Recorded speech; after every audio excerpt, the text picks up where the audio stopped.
My secretary's sending in Harold Gleason with the Kruger files. Something wrong, Detective Hughes? No, not at all. You know, it's just that name Gleason sounds so familiar. Mr. Gleason handles all payments on our private loans. Yes, but I wouldn't know him from there. Did your wife have a driver named Gleason? Yes. How would you know that?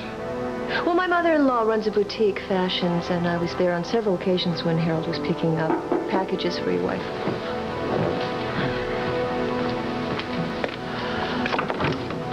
I just ran into Harold in the hallway. He asked me to give you this. Oh, excuse me. Oh, Vicki, you remember Detective Hughes? I understand you've met in Oakdale on several occasions. Yes. Hello, Margo. Nice to see you again, but what are you doing in Chicago?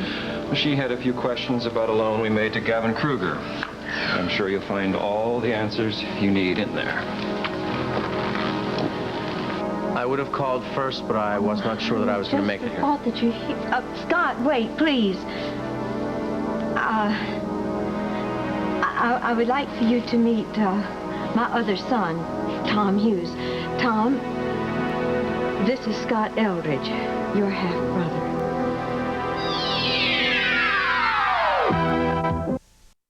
Hello. Hello. I'm sorry to hear about your dad.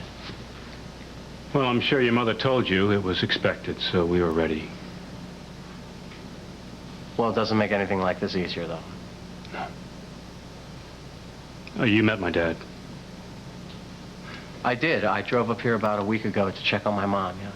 Yes, Thomas and John had a nice talk about the law. Oh, Father's favorite subject.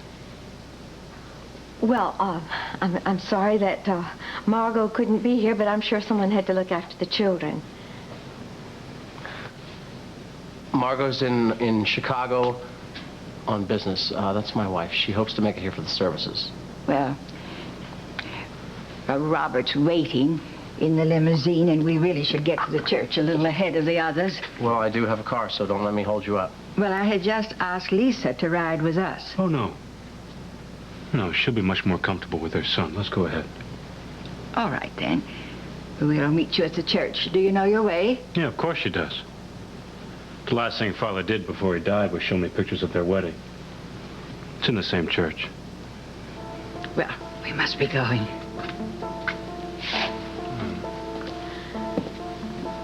Tom, I know how hard this must be on you, darling. You got that right for a change.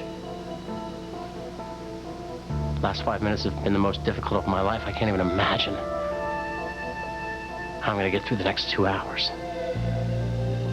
I just have to accept the fact that... Be anything more than that. Scott, I mean it. You must not blame yourself for your parents' mistakes. You mustn't. You don't ever think of yourself as a failure. But I am. I am. Look at me. What have I done with my life? Nothing. Oh, that's not true. You graduated from Princeton. You've got your law degree. And for all that education, I don't even have a job. There's still time. You're young. You can accomplish anything in your life that you want to, but you must not think of yourself as a failure. I felt such envy for your son, Tom. He's got a wonderful job and a wife and a family. He's got everything. You can have all of that, too. No, I can't. It's too late. There's no time for me. Sorry to intrude, but Lisa, the maid, told us that the chauffeur had driven you here. We're going home, Mom. We were hoping that you would join us. We have a lot to talk about.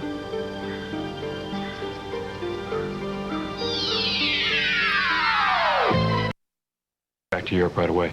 Oh. Then, Scott, goodbye. Goodbye, Tom. I know this must be strange for you. It's strange for me. I never knew I had a brother. Trying to blame your mom. I know that my family forced that decision on her. Well, I think there's enough blame to go around for everyone involved. Mom, are you coming? I'll take a later flight and we'll talk. Okay, great. Fine then. Take care. Let's go. There's really no reason for you to stay. Oh, I can't leave you like that. I'll be fine. I'll be fine. Plus, my grandmother's waiting for me. Scott, I heard what you were saying. Before, I wouldn't take that seriously. It's just the first time I've lost anybody close to me. Oh, I think it's more than that.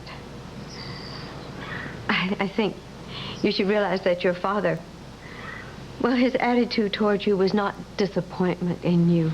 It's all my fault. I would like to believe he wasn't disappointed in me, but unfortunately, he's got the answers, and he's gone now. Well, I am here, and I do have some of the answers. What are you talking about?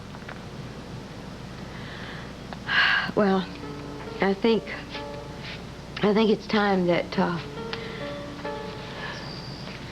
you realized why your father could not be the loving father that you wanted and that you deserved.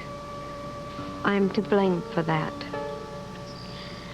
I think it's time you knew why my marriage to your father, why it came to an end.